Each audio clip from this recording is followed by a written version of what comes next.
적중강의 제8강은 기본적 상행입니다. 이 기본적 상행위는 전체적으로 보면 한 번인가 시험에 출제된 적이 있어요. 그리고 이제 기본적인 상행이 이런 식으로 출제된 적은 거의 없고, 당연 상인을 정하는 개념에서 이제 기본적인 상행위가 들어가는 거죠. 제가 이제 생각해 볼 때는 26년도에 한 번쯤, 우리가 언제나 한 번쯤이라는 어떤 개념인데, 우리가 단독적인 어떤 문제로도 출제될 수 있는 부분이니까 기본적인 상행위에서 나오는 22가지를 모두 암기해야 되는 거죠. 자, 우리가 상법을 공부하다 보면 이렇게 그 조문에 여기 개념이 나와 있어요. 거기 이름이. 그래서 46조는 기본적인 상행에 관한 것이다. 이렇게 기본적 상행이 이렇게 설명하고 있는 거죠. 그래서 우리가 공부를 하다 보면은 상법에 대한 어떤 개념을 잘 몰라도 조문을 읽으면서 이건 기본적인 상행이구나. 뭐 이거는 47조는 보조적 상행이구나. 이런 식에 대한 어떤 부분을 우리가 이해할 수 있는 거죠. 그 다음에 이제 조 다음에 동그라미 이렇게 이런 동그라미 나오면 그게 1 나오면 동그라미 1 그러면 1항. 동그라미 2, 2항 이런 식으로 나오는 여기는 항이었고 그 다음에 항 밑에가 호거든요. 요게 이제 우리가 22호에 해당되는 어떤 부분으로 나와 있습니다. 그래서 22가지가 22호인데 모두 암기해야 된다라고 하는 것이고요. 자, 한번 우리가 조문을 한번 보겠습니다. 영업으로 하는 다음의 행위를 상행위라 한다. 그러니까 22가지 행위를 그죠? 영업으로 하는 경우. 그죠? 22가지를 기본적인 상행위를 영업으로 한다고 표현을 좀 많이 하는데 기본적인 상행위 자체가 영업을 하는 거죠. 그다음에 영업을 위해서 하는 게 보조적 상행이고 그래서 22가지를 영업으로 하는 것을 상행위라 한다. 그럼 여기 기본적인 상행위잖아요. 그냥 단순한 상행위가 아니고 기본적인 상행위라 한다. 이런 얘기입니다. 그래서 우리가 기억을 해두고 22가지의 기본적인 상행위가 있고 그러나 오로지 임금을 받을 목적으로 물건을 제조하거나 노무에 종사하는 자의 행위는 그러하지 아니하다. 여기 이제 여기 시험에 뭐 우리가 21년도에도 나오긴 했지만 그러나 임금을 받을 목적으로 물건을 제조하거나 노무에 종사하는 자의 행위는 그러하지 아니하다. 이런 거는 우리가 기본적인 상행위로 하지 않는다 이런 얘기죠. 이거는 이제 우리가 1950년도에 우리가 전쟁이 일어나고 난 다음에 많은 남자들이 돌아가셨습니다. 우리들의 어떤 군인들이 희생을 하게 되고, 그 다음에 과거에는 그 부인들이죠. 여인네들에게 공부를 안 시키고, 그 다음에 이제 바느질 같은 거를 가르쳤어요. 이제 우리가 전례적으로. 그래서 이제 한복도 짓고 옷도 맹글고 하는 그런 부분들이 있는 거죠. 그 다음에 이제 일거리가 없었기 때문에 그 여인 부인네들이죠. 남편이 돌아가신 부인네들이 자식을 키우기 위해서 이제 뭐냐면은 장사를 할 수 있는 어떤 그런 장사, 그러니까 상인이 될 수 있는 건 아니고 그냥 임금을 받고 물건을 그죠 한복을 지어주거나 옷을 지어주거나 그죠 그런 거죠. 그래서 임금을 받을 목적으로 물건을 제조하거나 노무에 종사하는 자의 요 부분에 해당되는 거는 60년도, 62년도에 이제 법이 만들어지면서 거의 한복을 지어주는 사람들을 대상으로 한 거예요. 그 전부 1호부터 25호에 모두 해당되는 게 아니고 그게 잘 기억을 해둬야 되는 거죠. 그다음에 이제 오로지 임금을 받은 목적으로 물건을 제조하거나 노무에 종사하는 자의 행위는 기본적 상행위도 아니고 보조적 상행위도 아니다. 요게 이제 요 앞부분이 이제 중요한 부분이라 우리가 기억을 좀 한번 해보고 미리 좀 설명을 해보고 그다음에 이제 보면 동산, 부동산, 유가증권, 기타 재산의 매매부터 22가지 이렇게 나오는데 지금 1항에서 보면 이제 동산, 부동산, 유가증권, 기타 재산의 매매업이 이제 제1호에 이제 그 해당이 되는 거죠. 그래서 이제 우리가 예를 들어서 마트에서 물건을 판다. 그러면 이제 매매잖아요. 부동산 업자가 물건을 판다. 일반적인 우리가 비상인과 비상인 사이에서 집이 매매가 이루어지잖아요. 그럼 매도인 매수인이 되니까 비상인과 비상인이 매매가 이루어지면 요거는 영업으로 하는 게 아니잖아요. 그러면 요거는 우리가 민법이 적용되는 것이고, 그 다음에 부동산 회사가, 그죠? 집들을 갖다가 이제 이게 일반인에게 매도하는 거죠. 그럼 부동산 업자는 상인이고, 그 다음에 상대방은 비상인이죠. 그랬을 때 이제 그게 매매가 이루어지는 거예요. 그러면 이제 요거는 상법의 적용 대상이다라고 하는 거죠. 우리가 이제 마트에 가서나 CU나 뭐 이런 등등 이런 것들을 물건을 사면은 물건을 파는 자는 상인이죠. 그다음에 물건을 사는 사람은 비상인입니다.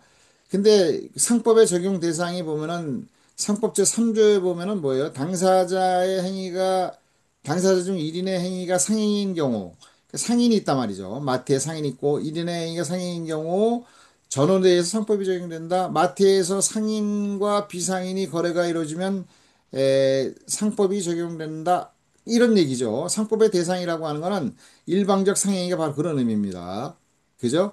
그래서 우리가 이제 민법하고 상법 이렇게 놓으면 민법보다는 민법은 비상인 간의 거래가 이루어지는 것이고 상법은 상인 간의 거래뿐만 아니라 상인과 비상인 간이 비상인이 다 포함되는 거예요. 그래서 우리가 실질적으로 따져보면 상법의 영역이 민법보다 훨씬 더 많이 쓰여지는데 그 부분을 모르는 거죠. 예를 들어서 이제 우리가 마트에서 물건을 판다.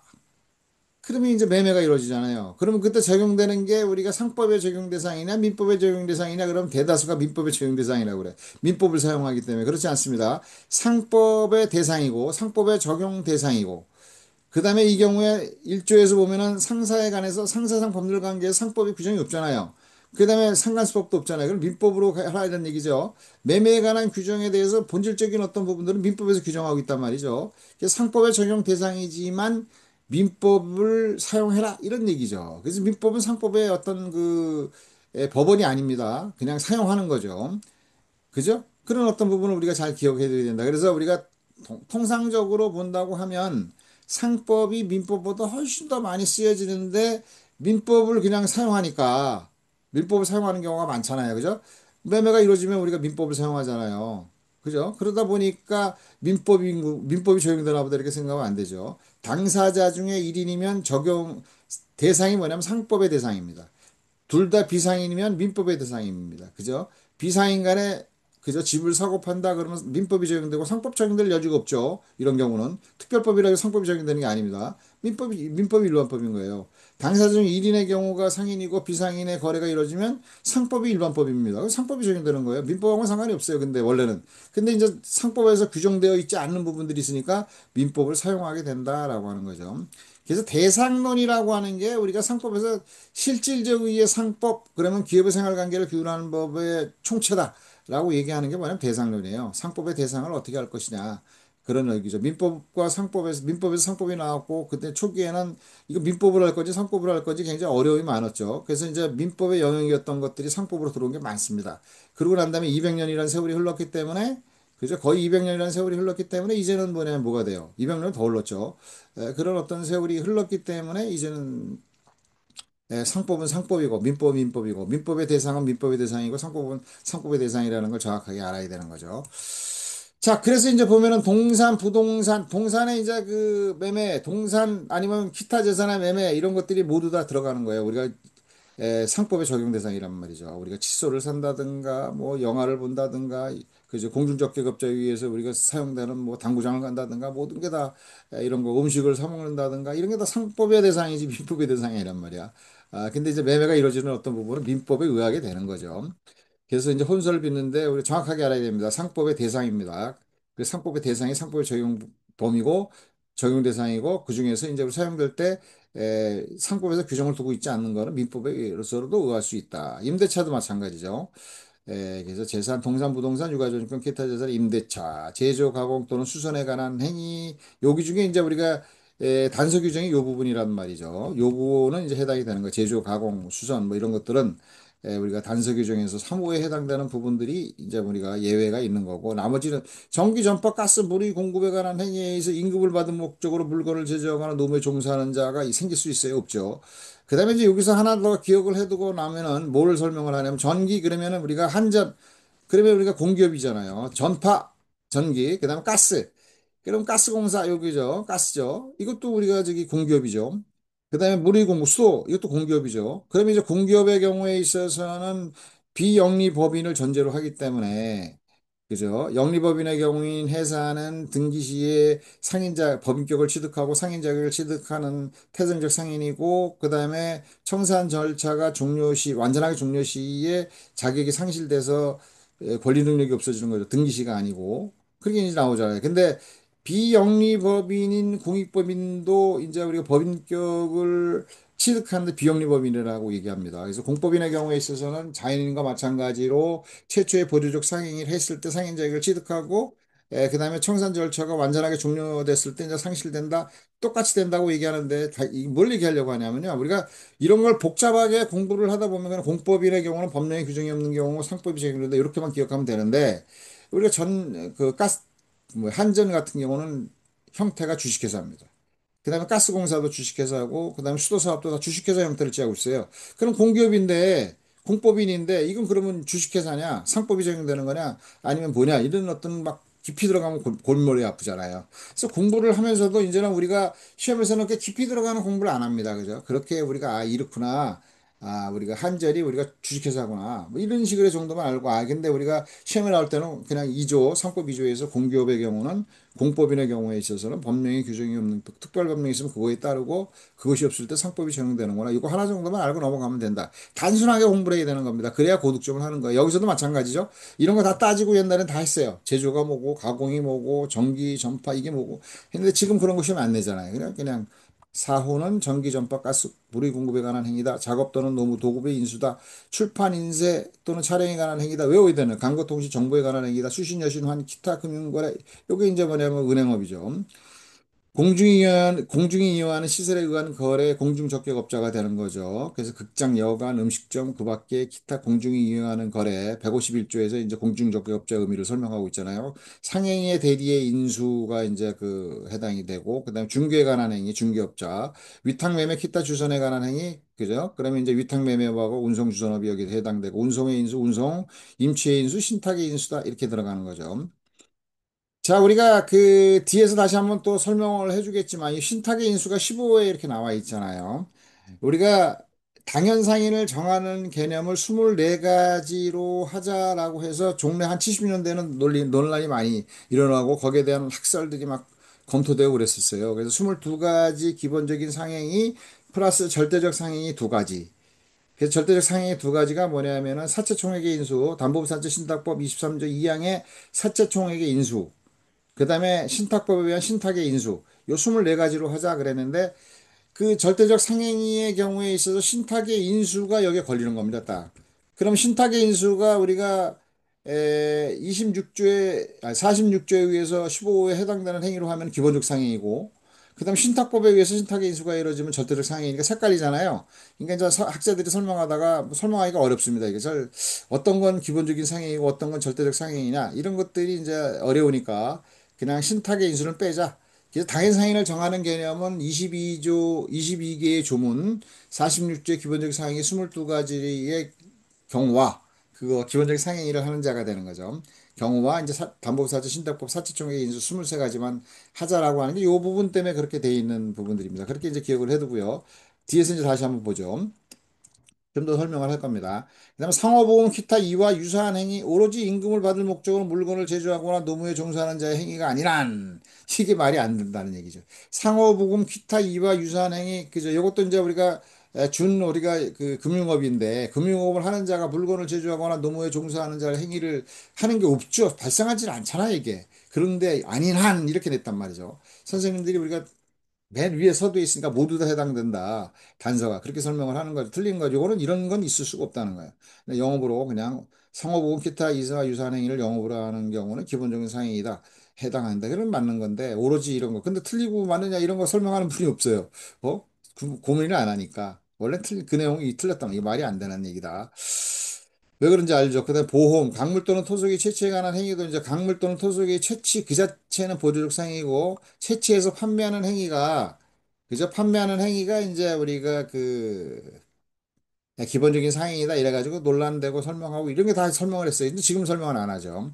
그래서 1차 산업의 경우에서 농업, 수산업, 임업 이런 것들은 1차 산업의 경우에 있어서 기본적 상행위가 안 되니까 일정한 형식, 영업소 등의 설비를 갖춰가지고 상인적 방법으로 영업을 한다고 하면은 의제상인, 그죠? 의제상 회사 형태를 하면 민사회사. 그냥 자연인이면 뭐가 돼요? 설비상인이 되는 거죠. 5조 1항 2항이 이렇게 되는 건데 근데 이 1차 산업 중에서 강산업, 이건 좀 크단 말이죠. 옛날에 금 캐러 가자, 노다지 뭐 캐러 가자 이런 게 많이 나오고, 여섯 개도 많이 나왔어. 옛날엔 게 나왔던 건데, 광산업은 1차 산업이지만, 우리가 좀 등치가 크고 좀 더 저거 하니까, 전문적이어야 되니까, 기본적인 상행위로 하자. 그래서 강물 또는 토속의 채취에 관한 행위는 기본적 상행위가 됩니다. 우리가, 준상행위가 되는 게 아니고, 그래서 1차 산업 중에서. 그게 18호가 이제 해당되는 거고, 그 다음에 19호 이제 기계시설 그 밖의 재산의 금융뉴스에 관한 행위, 상호 상표 등 사용 허락에 의한 영업에 관한 행위, 이제 16, 19호가 금융뉴스에 관한 부분이고, 20호가 이제 우리가 뭡니까? 우리가 대체 이제 가맹업, 가맹상 이런 거죠. 그래서 이제 통상적으로 프랜차이즈 이런 걸로 설명하는데 외국 언어를 썼는데 최근에는 이제 우리가 법이 바뀌면서 법에서 이제 규정을 하면서 가맹업자, 가맹상 이런 거죠. 그래서 그게 이제 시험에 나올 수 있는 부분들이 되는 거고 이제 21호는 채권 매입업자, 가공성 채권의 우리 팩터링이라고 하는 부분들인데 이제 그런 이 세 가지가 이렇게 나와 있는데 조문으로도 나올 수가 있고 이렇게 이제 들어가서 이제 우리가 기본적 상행에서 나올 수도 있고 이제 요거는 하나가 거의 내가 볼 땐 한 7, 80% 이상은 요게 요 세 개 중에 하나 가맹업 금융리수업, 가맹업, 그다음에 채권 매입이 다 섞어서 아니면 가맹업과 금융업이 섞어서 아니면 가맹업, 금융리수업 따로 하나 정도 아니면 두 개도 나올 수 있고 막 이름 씁니다. 중요한 우리가 26년도에 한 문제다라고 하는 것이고요.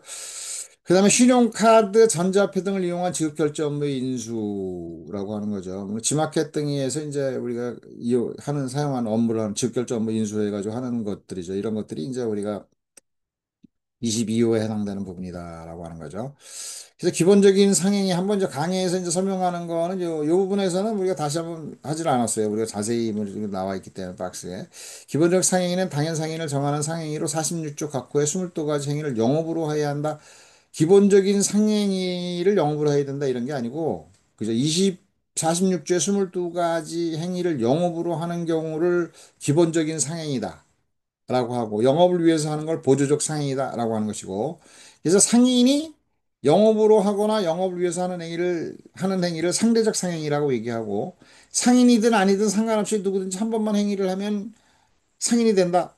그죠? 그래서 영업을 한다든가 영업을 위해서 하지 않고 그냥 행위하는 것 자체가 상행위가 된다. 이걸 절대적 상행위라고 하죠. 그래서 절대적 상행위가 이제 나오는 게 담보부사채 신탁법 23조 2항의 사채총액의 인수는 상인이든 아니든 상관없이 사채총액을 인수하는 그 행위 자체로 영업을 하고 영업을 위해서 하는 게 아니죠. 자체로 당연상인을 정한다. 학설이 그렇게 되어 있다. 신탁의 인수의 경우도 들어갔지만 이거는 뭐예요? 15호하고 중복이 되기 때문에 빠져버리고 23가지다. 당연상인을 정하는 개념. 자, 영업으로 한다는 것도 옛날에는 이런 걸 설명을 다 했어요. 영업을 한다는 거는 영리의 의도가 있어야 되고 계속적인 의도가 있어야 되고 그죠? 그다음에 대외적인 인식이 있어야 된다 이런 거죠. 그래서 영리의 의도라고 하는 거는 영업을 해서 이익을 남기겠다는 의도고 계속적인 거는 한 번에 끝이는 거 아니고 계속적으로 지속적으로 한다는 거죠.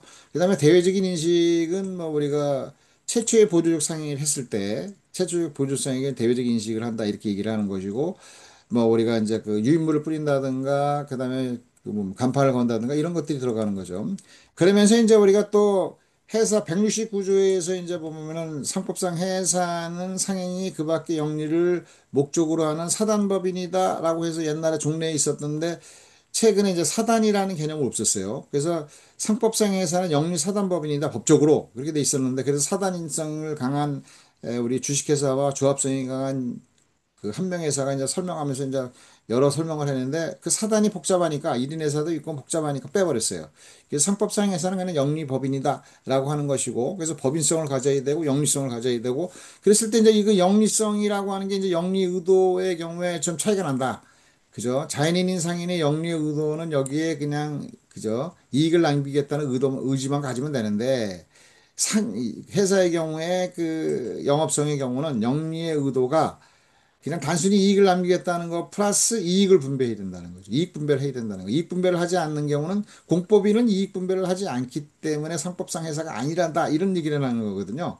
공법인은. 이제 그런 어떤 부분이 이제 같이 연결되는 건데. 그래서 이익 분배까지 들어가는 거다. 뭐 이래가지고 그게 시험에 나왔어요.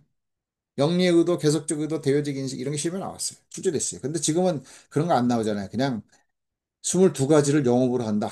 기본적인 상행이다. 그래서 당연상인을 정한다. 4조에서 자기 명의로 상행위를 하는 자, 그때 상행위는 기본적인 상행이죠. 그래서 그냥 떨어져 나와서 상행위를 하는 자, 그럼 상행위가 기본적 상행인지 뭔지 모르잖아요. 그래서 틀리는 거니까 자기 명의로 기본적인 상행위를 하는 자가 당연히 상인이다. 그래서 당연상인이다. 이렇게 나오는 거죠. 그래서 이런 분리가 이제 여러분들이 공부를 하면서 그렇게까지 막 다 막 머리에 쓰면 머리에서 외우지도 않으면서 골치 아프잖아요. 없어지는 거죠. 그냥 시험에 안 나오는 것들은 이제 시험에 안 내요, 이런 거. 안 되는 건 그냥 잊어버리고 그냥 기본적 상위 영업을 할 때 하는 자, 이걸 당연상인이다. 오로지 임금을 받을 목적으로 물건을 제조하거나 노무에 종사하는 자의 경우는 기본적 상행에 해당된다. 기본적 상행에는 해당되지 않지만 보적 상행에는 해당된다. 뭐 이런 식으로 시험에 출제도 나오기도 하지만, 나온 적이 있지만, 뭐 우리가 알아둬야 되죠. 기본적 상행에도 보적 상행에도 모두 해당되지 않는다. 21년도에 여기 전반부는 틀렸는데 그냥 맞게 넘어갔다. 맞는지 틀린지도 모르고 그냥 대충 넘어가는 부분들이다라고 하는 것이고요. 그다음에 이것도 이제 나왔죠. 그 외에도 이제 나온 것들이 있어요. 그거는 이제 앞에서 우리 당연사인에서 나왔기 때문에 여기서 그냥 자기 명의로 신용카드, 전자화폐 등을 이용한 지급결제 무 인수를 영업을 하는 자, 당연사인이다. 13년. 결제 대행업자라고 얘기하는데 옥션이라든가 지마켓 뭐 이런 것들이 대표적인 것이다. 강물 또는 토속의 채취에 관한 행위는 기본적 사항에 해당되지 않는다. 이게 이제 25년대 나왔잖아요. 이런 식으로 이제 조문으로 이렇게 에, 하나씩 지문이 하나씩 나오지만 기본적 상행위가 26년도에 나올 확률이 적지 않다. 한 번쯤 나올 때가 됐다. 그러면 22개 조항을 다 외워야 되잖아요. 그냥 조항만 외우면 되는 거예요. 복잡하게 하지 말고 조항에 이 22가지를 영업을 하는 걸 기본적인 상행위라 한다. 여기서 이제 우리가 시험에서 나오지 않지만 좀 이제 상행위와 관련돼서 그냥 상행위라고 하면 틀린 게 뭐냐? 바로 이런 거죠. 절대적 상행위와 상대적 상행위를 먼저 구분해 보면 행위의 주체가 상인인지 아닌 유무와 상관없이 그냥 한 번만 하면 그죠? 그러면 이제 우리가 그 상행위가 되는 거죠.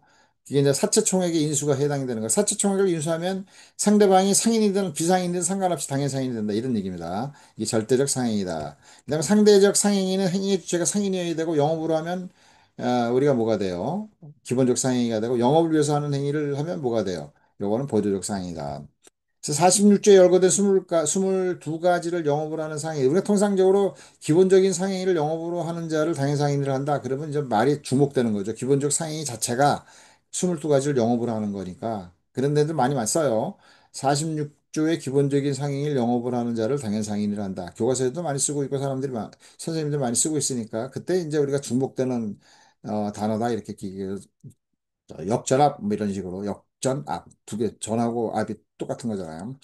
자, 보조적 상행, 영업을 위해서 하는 상행이다. 일방적 상행위는 당사자 중 일방이 상인인 경우의 상행이다. 우리가 이제 통상적으로 양 당사자 중 일방이 상인인 경우에 일방적 상행이다는 것은 적합한 것이 아니다. 이렇게 설명하는 분들도 있는데, 이제 그게 맞는 얘기죠. 왜냐하면은 양 당사자 중에 일방이 상인이면 상행위가 돼야 되는 거죠. 상행위가 아니면 아니란 말이죠. 일방적 상행이면 그 일방적 상행인데, 이제 우리가 이제 이해하기 좋게 이렇게 해놓는 어떤 부분들이고요. 그다음에 우리가 그죠? 상인이 자기 친구를 위해서 술 한잔 먹는다. 그러면 이제 이게 보조적 상행이냐, 영업을 위해서 하는 행위냐, 아니면 그냥 상행이냐, 상인의 행위냐 아니냐, 이게 좀 어려워요. 상인인 친구가 돈을 빌려줬단 말이죠. 그러면 이제 주장하는 바에 상인이 돈 빌려줬으니까 그 금전 채권의 소멸시효가 5년이다. 뭐 이렇게 주장하는 바 싸움이 돼요. 근데 상인이라도 우리가 상인과 관계없이 빌렸다. 그럼 그냥 비상인 간에 빌려준 거잖아요.